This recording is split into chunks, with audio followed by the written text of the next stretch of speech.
सो hey everybody, नमस्ते। कैसे हैं आप सब? आशा करता हूँ सब अच्छे से होंगे।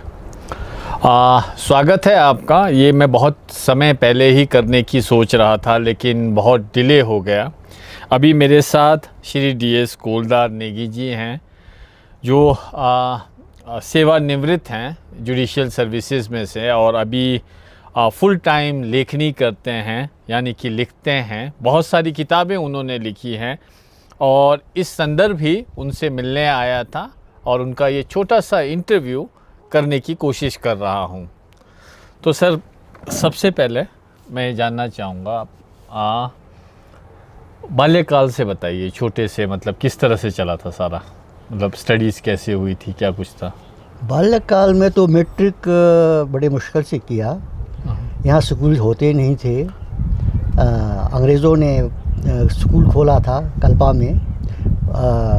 मौर्यन पादरियों ने, उनका पर्पस था कि भाई क्रिश्चियनिटी फैलाना। मैं भी क्रिश्चियन था शुरू में, तो इस तरह से उन्होंने मुझे स्कूल में दाखिला दिया। 10 साल में मैं स्कूल पहली में पढ़ा। यहाँ से 12 मील की दूरी पर जाना होता था। तो इस तरह से फिर मैट्रिक किया मैंने। उसके बाद फिर कॉलेज की बारी आई। कॉलेज भी बस ऐसे ही ट्यूशन, बच्चों को ट्यूशन कराता था, पढ़ाता था रायपुर में अपने लालों के। तब जाके फिर इस तरह से मैंने ग्रेजुएशन की वहाँ से। अच्छा। ग्रेजुएशन करने के बाद फिर अनट्रेंड में टीचर लगा चोटगढ़ में। वहाँ से फिर वो भी 3 साल के बाद मैंने छोड़ा, क्योंकि उस टाइम वो बीएड करना ज़रूरी था, और बीएड करने का बारी कब आता कुछ पता होता नहीं था। और मुझे आगे पढ़ना था। फिर छोड़ के मैंने दुकान शुरू की। यहाँ आर्मी आना शुरू हो गया था, तो यहाँ एक कैंटीन खोला मैंने। चाय वाय बेचता था, पकौड़े वगैरह बेचता था, बीड़ी सिगरेट बेचता था। फिर 3 साल पैसे कमा के, कुछ पहले कमाया था वो लेके फिर मैं लॉ करने गया। फिर मैंने लॉ किया। लॉ कहाँ से किया? मैंने चंडीगढ़ से किया था। अच्छा। सन कौन सा था, डेट वगैरह कोई? ये तो 67 की बातें हैं। 67 की बातें हैं। 74 में मैंने ग्रेजुएशन कर लिया था। वहाँ से लॉ कर लिया था। फिर मैं 1 साल यहाँ प्रैक्टिस करता रहा। केसेस तो थे नहीं, 1-2 केसेस थे मेरे पास। फिर जुडिशरी में वो एडवर्टाइज हुआ। 2 लड़के लेने थे। फिर उसमें सिलेक्ट हुआ मैं भी। हम कुल 4-5 लड़के थे सारे किन्नौर से उस टाइम, ट्राइब्स के। 2 लड़के लेने थे, फिर मैं निकल गया। फिर उसमें मतलब हिमाचल जुडिशियल में मैं रहा। फिर उसमें रहे। जुडिशियल सर्विसेज में कहाँ रहे आप? मैं सबसे पहले सरकाघाट रहा, मंडी में सरकाघाट पर इंटीरियर जगह है, वहाँ रहा। उसके बाद 3 साल वहाँ रहा। 3 साल में बतौर ट्रैफिक मजिस्ट्रेट रहा। सारा किन्नौर हिमाचल मेरे पास था उस टाइम। सारा हिमाचल में मैंने टूर किया। जहाँ जहाँ ठहरा, लोगों से पूछा, वहाँ से सब मैंने मटेरियल इकट्ठा किया। वहाँ के कल्चर के बारे में, हर डिस्ट्रिक्ट के कल्चर के बारे में किया मैंने। मेरे पास फाइल्स बने हैं उनके। अच्छा। तो फिर किन्नौर में छोड़ा मैंने सर्विस। फिर उसके बाद स्टडीज़ और चलता रहा मेरा, क्या नाम, रिसर्च का काम चलता रहा। मैंने विलेज वाइज फाइल्स बनवाए। जितने बुज़ुर्ग मिले उनसे पूछा, उनकी बातें मैंने रिकॉर्ड की, उनका नाम रिकॉर्ड किया, एज रिकॉर्ड किया, किस डेट को मैंने रिकॉर्ड किया। वो बातें मेरे फाइल्स में मिल जाएगी। बुक्स पढ़ता रहा मैं। एक किताब खरीदने के लिए मैं कलकत्ता गया। अच्छा। सोमादी कोरस दी वोकैबुलरी ऑफ किन्नौर पे किताब थी, वो यहाँ मिलने रही थी, उसको लेने में कलकत्ता गया। कलकत्ता से वो किताब लाया। एक बार एक किताब खरीदने के लिए मैं दिल्ली गया। चट्टोपाध्याय का है लोकायत किताब है, उस किताब को ढूंढते हुए मैं दिल्ली गया। दिल्ली से वो किताब खरीद के लाया। मैंने अपना पर्सनली लाइब्रेरी बनाया वर्ल्ड राइटर्स के, टॉप राइटर्स के। तो मैंने अपने कल्चर को तुलनात्मक अध्ययन किया। अच्छा, कॉम्पैरेटिव स्टडी किया। कॉम्पैरेटिव स्टडी, तुलनात्मक अध्ययन है मेरा। अगर हमारा कोई किन्नौर में कोई रीति रिवाज है, कोई कस्टम है, तो वो किसी टाइम यूरोपियन कंट्रीज़ में भी थे, जो कि आज बहुत एडवांस कंट्रीज़ हैं, वो भी हमारे स्टेज पे थे। तो उनके जो रीति रिवाज है हमारे साथ मिलते जुलते हैं। बोली अलग है, अलग बात है, पर वो भी हमारे स्टेज पे जब थे तो वो इससे समान विचारधारा के थे वो लोग भी। बलिया चढ़ाना, शराब पीना, बहुत कुछ ऐसा करना, वो कल्चर सिमिलरिटीज़ वो जब भी वो ट्राइब्स चल तो वो हमारे उस पे है, उसमें थे। वो मैंने कोट किए हैं अपने राइटिंग्स में कोट किए हैं। तो ये क्या है, मतलब ये इच्छा सी आ रही है कि पूछने की कि ये क्या बचपन से इसकी तरफ, पढ़ने की तरफ रुझान था कि ऑल ऑफ द ऐसा क्या हुआ ज़िंदगी में कि मतलब पढ़ना इतना ज़रूरी हो गया आपके लिए? वो इसलिए मैं मैट्रिक में जब था, मुझे राहुल संस्कृतान की किताब देखने को मिली। उसमें मेरा फ़ोटो है, ये है उसका मेरा फ़ोटो 1997। इसका मैं फ़ोटो लूँगा ना अभी।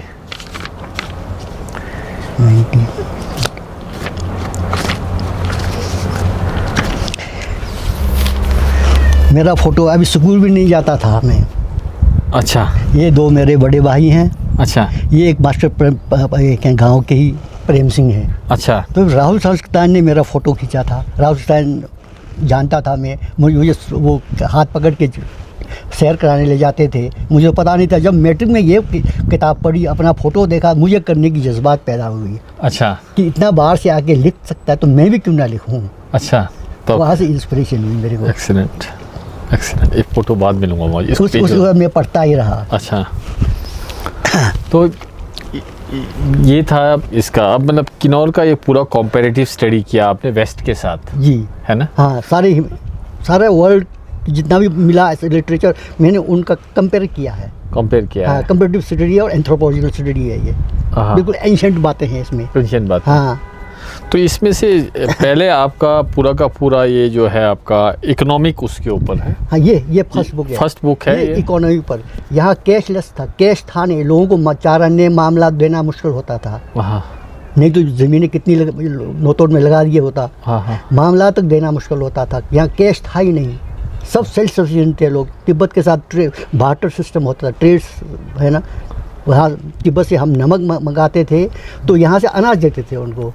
अच्छा। कोई भी चीज़ था बार्टर था। बार्टर था। कैश पर कोई भी ट्रांजेक्शन नहीं होता था, कैश था ही नहीं। कब तक रहा होगा ऐसा? ये बहुत बात तक रहा। मैं लगभग मैट्रिक में था तब तक भी था। तो ये तब जब ये कैश आना तब शुरू हुआ यहाँ, जब हिंदुस्तान तिब्बत सड़क शुरू हुआ। अच्छा। थोड़ा थोड़ा लोग काम करते थे, कोई मिस्त्री का काम करता, कोई लेबर का काम करता था अंग्रेज़ों के टाइम, लॉर्ड डलहौजी के टाइम में। तब जाके थोड़ा बहुत कैश आना शुरू हो गया। उसके बाद फिर लोग विंटर में माइग्रेट करते थे, उसको गुंजा बोलते हैं। जाते थे, पटियाला तक जाते थे लोग, सिरमौर जाते थे, रोडू जाते थे और शिमला जाते थे, सोलन जाते थे। तो वहाँ से मर्द मजदूरी करके थोड़ा बहुत कैश वहाँ से आता था। या जिनकी पास भेड़ बकरियाँ थी वो थोड़ा बेच देते थे, उससे थोड़ा कैश आता था, वरना कैश का यहाँ कोई सोर्स ही नहीं था। अच्छा, ये इंटरेस्टिंग है। फिर उसके बाद तिब्बत के साथ हमारा संबंध कैसा था? मतलब ये सिर्फ मतलब इकोनॉमिक स्तर पे संबंध था कि उसके अतिरिक्त भी कोई संबंध था, लड़ाई झगड़े वगैरह? लड़ाई झगड़े तो पहले था, वो लूटते थे हमको जी, हम भी उनको जाके लूटते थे। तो ये तो सिलसिला चलता रहता था। जब राजा कहर सिंह ने जी संधि की तिब्बत के साथ जी, तब जाके ये हमारा रिलेशन सही हुआ। उसके बाद वो हमारी शांति हुई, तिब्बत के साथ यहाँ के लोग आ जा सकते थे, कहीं भी जाए उनके ट्रेड खुला हो गया, कहीं भी जाए किसी के साथ ट्रेड कर सकते थे, वो लोग भी आ सकते थे, कोई बंदिश नहीं थी। उसके बाद जो है शांति हुई। नहीं तो तिब्बत का तो लूटपाट होता रहता था, वो हमको लूटते थे, हम हमारे लोग जाके उनको लूटते थे। मतलब जो आपका इन्फ्लुएंस तिब्बत का रहा होगा यहाँ पे? हाँ, किन्नौर के क्षेत्र में रहा। बहुत तो, साल हम कई सौ साल तिब्बत के गुलाम रहे। तो ये राहुल संस्कृतान के मुताबिक हम 700 साल गुलाम थे। राहुल संस्कृतान ने जो किताब लिखी है उसमें लिखा है कि हम 700 साल गुलाम थे तिब्बत के। पहले तो हम तो बिल्कुल अलग थे, हम तो बिल्कुल हिंदू किन्नर लोग हैं। यहाँ किन्नर रहते थे, यहाँ पर राक्षस जाति के लोग जाते थे, असुर जाति के लोग थे, गंधर्व यहाँ के थे, और कई जो क्या नाम आर्यंस हैं वो यहाँ आए। यहाँ तो आर्यन से भी पहले द्रविडियंस आए, उस पर अभी मैं किताब लिख रहा हूँ। अच्छा, सब्सटेंशिएट कैसे करेंगे कि द्रविडियन आए थे यहाँ पे? आप कल्चरल सिविलाइजेशन, जैसा सैंडो सभ्यता की खुदाइयाँ, मोहनजोदड़ो की खुदाइयाँ हुई है, हड़प्पा की खुदाइयाँ हुई, उस खुदाइयों में क्या क्या चीज़ें मिली वो चीज़ों के तत्व यहाँ पर मौजूद हैं। अच्छा। जैसे वो शिव शक्ति मतावलंबी थे, लिंग योनि की पूजा करते थे। किन्नौर में आज भी शिव शक्ति मतावलंबी हैं लोग, और लिंग योनि की पूजा करते हैं जी। ये जो आजकल जो हमारे डोली वाले देवते हैं, उनसे वरिष्ठ देवते माने जाते हैं ये लिंग और योनि। शिव और शक्ति इससे वो हैं। और किन्नौर में जितने भी अनुष्ठानिक बावड़ियाँ हैं जी, वो जैसा किलवा में है, जैसा कोठी गांव में है, वो सिमिलरिटी सेंधो सभ्यता में 2 इसी तरह से बावड़ियाँ मिली हैं। ग्रेट बाथ जिसको कहते हैं। वो लोग कहते हैं बाथ, ये बाथरूम, ये स्नानागार बोलते हैं। मैं इसके उल्ट, मैं स्नानागार नहीं मानता। वो अनुष्ठानिक बॉडी तो रिचुअल बॉडीज थे, वहाँ रिचुअल्स होते थे। धरती माता को जगाना, धरती माता को सुलाना, वो रिचुअल्स उस पानी का था। पानी जो है ये फर्टिलिटी मैजिक है, उर्वरता। बगैर पानी के ज़मीन से आप अनाज पैदा नहीं कर सकते, वर्षा होगी तभी। ये फर्टिलिटी मैजिक, वो फर्टिलिटी मैजिक के लिए वो अनुष्ठानिक बॉडियाँ थी। वो मैं ये सिद्ध कर रहा हूँ। अच्छा। मैं उनसे उल्टा सिद्ध कर रहा हूँ। वो किन्नौर में अब भी वो रिचुअल बॉडीज बॉडीज़ हैं यहाँ पर। ऐसी हज़ारों साल हो गए, खराब नहीं हुए बोलो, वो टस से मस नहीं हुई। वो तो इस तरह से मैं कल्चरल सिमिलरिटीज़ के आधार पर, यानी। और किला, गाँव में पहले मंदिर नहीं होता था, किला होता था। उसको देवी कोट बोलते थे, दुर्गा कोठी। अच्छा। दुर्गा का कोठी। ये मंदिर बना तो बाद की बातें हैं, ये मंदिर थे ही नहीं किन्नौर में। ये जो नाचने वाले देवते जो बनाए, ये थे नहीं यहाँ पर। ये तो बाद में आया, बाद के इन्फ्लुएंस से आया। उससे पहले तो हम शिव शक्ति मतावलंबी थे। अच्छा, शिव शक्ति में मतावलंबी थे। तो अभी ये इसका कारण कृषि, एग्रीकल्चर, एग्रीकल्चर के कारण ही हम शिव शक्ति मतावलंबी हैं। उत्पत्ति और उत्पादन की आवश्यकता है हमको। लिंग और योनि उत्पत्ति और उत्पादन के प्रतीक हैं ये लिंग और योनि।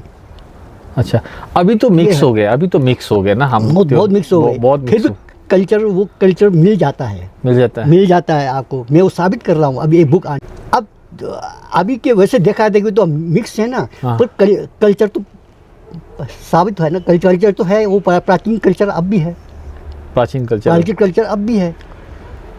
उसमें एडिशंस हो गए हैं, उसको मिक्सिंग हो गई है, पर कई चीज़ें बिल्कुल प्योर हैं अभी भी। एग्जाम्पल के लिए 2-3 प्योर चीज़ें कोई होंगी तो, जैसा उख्यांग है हमारा। उख्यांग एक्चुअली उतक दान तर्पण है। अब इसको बिगड़ के हम उख्यांग बोलते हैं, उतक दान तर्पण, ये संस्कृत वर्ड है। इसमें उख्यांग में हम क्या करते हैं, जो अपने मरे हुए पूर्वज हैं और जो शस्य की देवियाँ हैं, सवनी देवियाँ, वनस्पति की देवियाँ, और धरती माता को उनका भाग देते हैं, उसमें दान देते हैं उनका। उससे पहले वो जो नया फसल है उसको खाने पे पाबंदी होती है। अब तो खाने लगे हैं, पर पहले ऐसा था कि जब तक आप उनको भी अपना भाग ना दें तब तक आप उसको प्रयोग नहीं कर सकते। उख्यांग इस तरह से बना हुआ है। ओके। हाँ, अब देखिए नवरात्र होते हैं हमारे, जागरण होते हैं। नवरात्र क्या है? धरती माता को जागृत करना।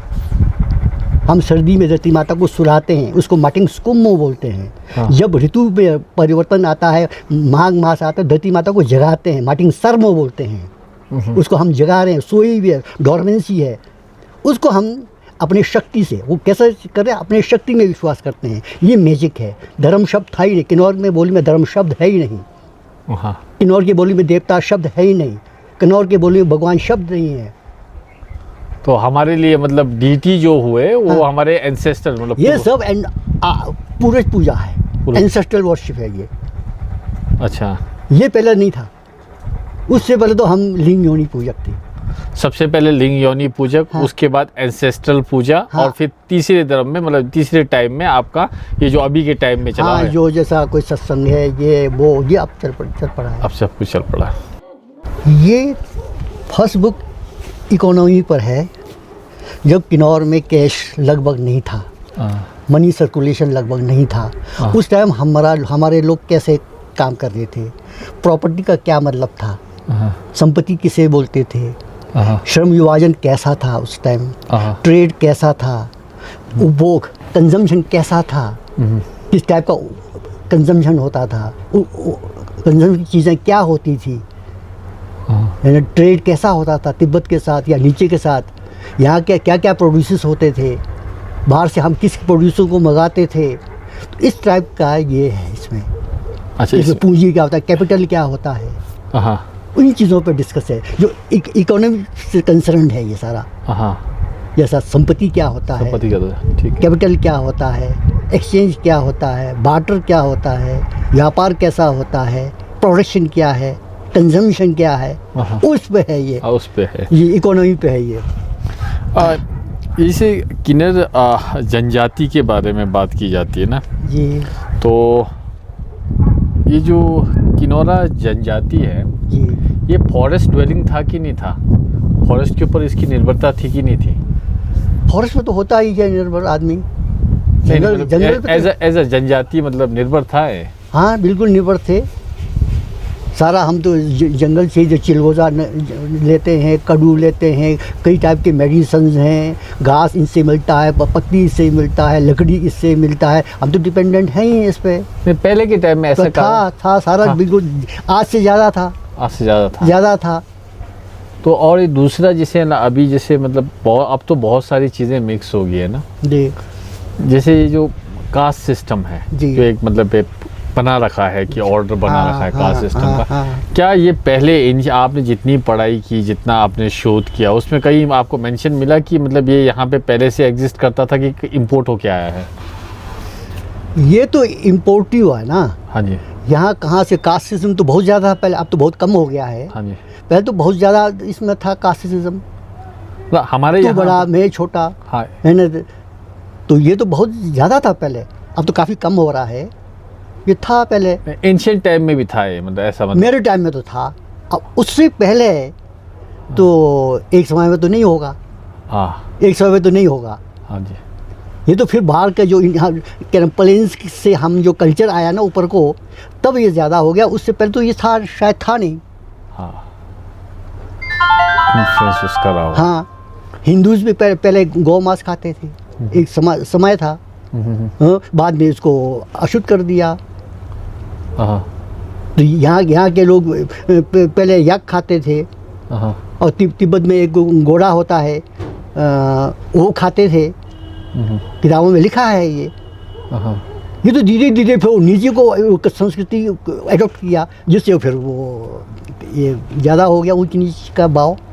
अच्छा, हाँ, शुरू में तो ये था नहीं, ये तो फिर नीचे का कल्चर देख के जो मनु ने जो बनाया ये सिस्टम, ब्राह्मण ये करेगा, क्षत्रिय ये करेगा, ये जो सिस्टम बनाया वो मनु का जो इन्फ्लुएंस है ये बाद में आया, उससे पहले था नहीं ये। अच्छा, तो ये हम बात कर रहे थे इसके मतलब भारत तिब्बत सड़क की भी बात कर रहे थे ना, तो ये डलहौजी के टाइम में जी, तो आप कह भी रहे थे कि वो ट्रेन वाला क्या था वो, मतलब हाँ हाँ, हेलो लॉर्ड डलहौजी होते, देखिए लॉर्ड डलहौजी यहाँ ये ऊपर जगह है, इसको घास बंगला बोलते हैं। अच्छा, ऊपर वाला, ये ऊपर ये टावर है, ये ऊपर देखिए। हाँ, हाँ, हाँ, उसको यहाँ उर्नी रेस्ट हाउस है, हाँ, उर्नी से यहाँ पहुँचने को 1 दिन लगा। अच्छा, वो क्यों? यहाँ से युला जाना पड़ेगा, युला से फिर मीरू आना पड़ेगा, मीरू के नीचे से रास्ता होके छोटा छोटा एक पगडंडी होता, तब यहाँ पहुँचना होता था। हाँ, इसका नाम रंगदुल है असली, हाँ, इसको आज घास बंगला बोलते हैं। वो इसलिए कि लॉर्ड डलहौजी को रहने के लिए घास के कुटिये बनाए थे, वहाँ घास के कुटिये बनवाए, इसका नाम घास बंगला तब पड़ा, अच्छा, लॉर्ड डलहौजी की वजह से। लॉर्ड डलहौजी कैसे? तो लॉर्ड डलहौजी मतलब इस क्षेत्र से मतलब कल्ला चीनी से हाँ, बहुत ज़्यादा प्रेम करते थे। प्रेम इसलिए करते थे, टीबी पेशेंट थे वो। हाँ, ये पाइन्स की जो हवा आती है निथर के, ये टीबी पेशेंट्स के लिए वो लाभदायक होता है, उसको बड़ा लाभ मिलता था, तब वो साल में एक बार ज़रूर आता था। हाँ, तिब्बत के साथ ट्रेड रिलेशन उसके वजह से, वो हिंदुस्तान सड़क उसी की वजह से बना। हाँ, हिंदुस्तान तिब्बत उसका क्या नाम, रेलवे का सर्वे किया हुआ है, पार से किलबा तक मिलता है, अभी जंगलों में ट्रेस किया उसने, सर्वे के लिए ट्रेसिंग की थी। अच्छा, ये तो कल्पा में ट्रेन आ गया होता अगर डलहौजी होता।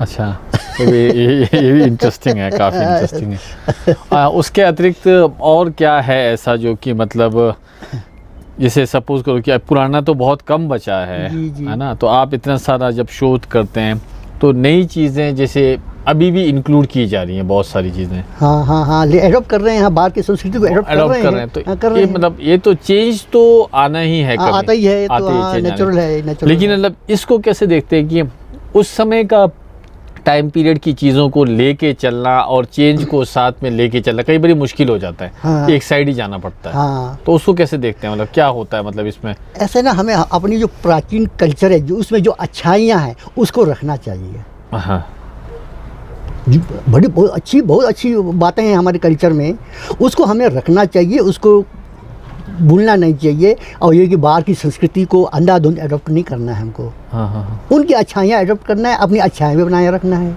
हाँ। मेरा तो विचार ये है। उसके अतिरिक्त मतलब जितना भी आपका ये जो हमारी जो संस्कृति है, जिसमें मतलब आप अभी को शू कल्चर बोल दूंगा तो मैं गलत नहीं होगा। हाँ, ये शू कल्चर है ना जो पूरा का पूरा, ये शू कल्चर जिस जिस राह में जा रहा है, तो पूरा का पूरा जैसे कहा जाता है कि हमारे यहाँ 3 महेश्वर हैं, एक वो क्या कहते हैं, देवी चंडिका हैं। शू कल्चर नहीं है, शू शिव से बना है। अच्छा, शू शब्द शिव से बना है। ठीक है ना जी। ये किन्नौर जो है, ये शिव का धाम था। ये किलर कैलाश है, यहाँ तिब्बत में कैलाश है। तिब्बत में भी एक हिंदू किंगडम था, तिब्बत पहले। जब तक मंगोल इस तरफ नहीं आए तो तिब्बत जो है हिंदू किंगडम था वहाँ। और मैं जाति के लोग रहते थे। बानासुर मैं जाति का हुआ है, मैं जाति हुआ, अब भी रहते हैं। अब उनको नीच स्थान दिया गया है, अब भी रहते हैं वहाँ। वो बड़े भारी कलाकार हैं तिब्बत में अब भी हैं। वो हर आदमी फिर भाग नहीं सकता। अब वो तिब्बत वाले क्या नाम आ गए तो उनके इन्फ्लुएंस में रहते हैं, जहाँ इन्फ्लुएंस वो हो गया है। ये हिंदू किंगडम था तिब्बत एक समय में। तो अब इनमें से कोई भी आदमी क्या सीख सकता है इन किताबों में से? अपना संस्कृति को जानना चाहिए। अपनी संस्कृति को जो आदमी जानता ही नहीं तो फिर वो तो फिर फॉरेनर ही हो गया। अपनी संस्कृति को जानना बहुत ज़रूरी है। उसकी अच्छाइयाँ, उसकी बुराइयाँ, उनको जानना बहुत ज़रूरी है। आखिर जिस देश में हम पैदा हुए हैं, वहाँ की सभ्यता और संस्कृति को ना जाने तो फिर तो वो आदमी फिर उस इलाके का है नहीं। तो इसमें आपका मतलब मैं ये कह के चलता हूँ कि ये पूरा का पूरा जितना भी आपका संग्रह है, ये कॉम्पैरेटिव एनालिसिस के ऊपर आपने किया है। हाँ, कंपैरेटिव, ठीक है। तो ऑथेंटिसिटी कंपैरिजन से आ जाती है क्या? अब रिसर्च के कई मेथड्स हैं। हाँ जी। एक तो कंपैरेटिव मेथड है। हाँ जी। एक कॉन्टैक्ट मेथड है। हाँ। एक आप बुक्स को स्टडी करके है। हाँ जी। तो मैंने तीनों इस सीरीज को तीनों एडॉप्ट किया है। जो आपका रिसर्च मेथड में कॉन्टैक्ट मेथड, बुजुर्गों से मिलना, महिलाओं से मिलना, उनके आइडियाज़ को सुनना, उनकी बातों को लिखना, अपने पास रखना, फिर बुक्स पढ़ना। हाँ, फिर वो फॉरेन बुक्स पढ़ना, फॉरेन राइटर्स, उनके कल्चर क्या है, हमारे कल्चर में क्या सिमिलरिटीज़ हैं, वो सब जाना। ये रिसर्च के जो तीनों मेथड को मैंने एडॉप्ट किया है इसमें। एडॉप्ट किया है। अब इसमें एक और चीज़ इसमें ये रहती है कि जब कभी आप इसमें देखते हैं किताबों को ना, पढ़ना शुरू करते हैं, तो आप कॉम्पैरेटिव स्टडी से आप उस एंशिएंट टाइम में पहुंच पाते हैं क्या? मतलब जहां पे पहुंचना चाहते हो। बिल्कुल पहुंच पाते हैं। और इतना ये फोक कल्चर में इतना वो है, बहुत कुछ है। आदमी अगर वो हर चीज़ को जानता हो, हर साहित्य को जानता हो, तो वो उससे बड़ी अच्छी बातें निकल के आती हैं। अपनी हम प्राचीन, हम कहाँ से पैदा हुए, कैसा पैदा हुए, यहाँ का टोपोग्राफिक पहले कैसा था, आज कितना चेंजेस हो गए। ये बहुत सारी चीज़ें, ये कल्चर क्यों ऐसा इस टाइप का कल्चर है, उसके कारण क्या हैं? ज़्यादातर आर्थिक होते हैं इसके। आर्थिक कारण ज़्यादा फैक्टर्स काउंट करता है। वो आर्थिक कारण से ही हमारा कल्चर बनता है। आर्थिक, हाँ, हमारा अर्थव्यवस्था किस टाइप की है, हमारी इकोनॉमी किस टाइप की है, यहाँ का टोपोग्राफी भी कैसी है। यहाँ भारी हिमपात होती थी मेरे टाइम में। एक टाइम में यहाँ चोलिंग में राम चकोर उतरते थे, पिताजी दरवाजे से राम चकोर मारते थे। आज मीरू 10,000 से नीचे नहीं उतरते। वो क्लाइमेट में इतना चेंजेस आ गए। हाँ, सतलुज मेरे सामने जम जाता था। भाई क्या ना, पार जाके हरी पत्तियाँ काट के लाते थे, सतलुज जम जाता था, उस पर चलते थे। वो उतनी सर्दी होती थी। अब तो क्लाइमेट इतना चेंजेस हो गए, तो क्लाइमेट के मुताबिक ही कल्चर है। अगर यहाँ हम चमड़े के जूते पहनते तो इसलिए पहनते थे भाई जो बर्फ़ में रहना है, आज नहीं पहनते लोग। कल्चर में डिफरेंस हो गया, खान पान में डिफरेंस हो गया। क्या है ये? मतलब कि मैं ऐसे करके लूँ कि एंशियंट, जैसे मतलब मैं भी तो जितना मेरा हिस्ट्री जान पाया हूँ, ऐसा लेके चलूँ कि एंशियंट टाइम में यहाँ पे योनि और उसकी पूजा होती थी। हाँ, ठीक है। हाँ। उसके बाद का टाइम पीरियड कुछ ऐसा आता है कि ये पूजा क्या होती है? हिंदुओं, जो हिंदुइज्म आ गया ना यहाँ हिंदुइज्म आ गया, तो हिंदू भी दो, हमारे इंडिया में दो टाइप का कल्चर चल रहा है। एक तो चल रहा है वैदिक, एक चल रहा है अवैदिक। वैदिक संस्कृति वो है जो पशुपालक आर्य, जो इंद्र के अगुवाई में इंडिया में आए, वो है पशुपालक आर्य, इनको हम वैदिक आर्य बोलते हैं। एक आर्य वो हैं जिनका पेशा कृषि था, मुख्य पेशा कृषि था। उनका कल्चर कृषि का अलग टाइप का है, जो पशुपालन करने वाले और एग्रीकल्चर कम्युनिटी के आइडियाज़ डिफरेंट हो जाते हैं। हमारा कृषि करने वालों का संबंध धरती माता से ज़्यादा होता है। धरती माता को जगाना, धरती माता जैसे कर रही है, दुर्गा है, तो वो हमारा कल्चर दो किस्म के ये धारा बह रही है इंडिया में, एक वैदिक एक अवैदिक। उसका कारण इकोनॉमी है, एक का पशुपालन है तो एक का कृषि है। उनके आइडियाज़ डिफरेंट हो जाते हैं यहाँ से। तो इंडिया में दो धाराएं बह रही है इस टाइम। किन्नौर में भी ऐसे ही हो रहा है। यहाँ ज़्यादा अभी भी एग्रीकल्चर पे थ्रस्ट ज़्यादा है। हम यहाँ क्या हमारा एग्रीकल्चर ये तो है, जहाँ एग्रीकल्चर हो तो एग्रीकल्चर वालों की सोच अलग होगी। हमें उत्पत्ति और उत्पादन की आवश्यकता है, उसके लिए क्या है, लिंग और योनि, शिव और शक्ति। तो हमारा कल्चर डिफरेंट हो गया ना। तो हम राम को नहीं जानते। जानते तो भी हम राम नाम नहीं करते, वो इसलिए कि हमारा कल्चर डिफरेंस है। तो मतलब कि उत्पत्ति की पूजा आवश्यकता है हमें। इसमें मतलब फर्टिलिटी की आवश्यकता है। और उसमें मतलब फर्टिलिटी में नेचर भी आ जाएगा, तो कोई उसमें तो नेचर ही तो है। नेचर ही तो है, धरती माता ये इसमें है ना फर्टिलिटी। हम मतलब हम नेचुरलिस्ट हैं। हम नेचुरलिस्ट है ना। तो फिर मतलब फिर तो अच्छा है बहुत। अभी यही सब जानकारियाँ आपको इन किताबों में मिलेंगी और बहुत अच्छी किताबें हैं, मैं भी लेके जाऊँगा। बहुत सारे लोगों ने क्वेरी रखी थी मेरे सामने कि यार हम भी चाहते हैं कि इन किताबों को पढ़े, तो सर का नंबर मैं डिस्क्रिप्शन में डाल रहा हूँ। Do contact him and yes, ये कर लेंगे जितना हो सके, और इसका प्रचार प्रसार करने की जिम्मेवारी भी मैं लेता हूँ। ज़्यादा से ज़्यादा मात्रा में शेयर कीजिएगा। कुछ भी क्वेरी हो please do write to me, और let's make something that is important. और वो इम्पोर्टेंस आपको तभी मालूम पड़ेगी जब आप हिस्ट्री अच्छे से जान पाओगे। जो आदमी हिस्ट्री जानता है वो बहुत कुछ जानता है। नमस्ते।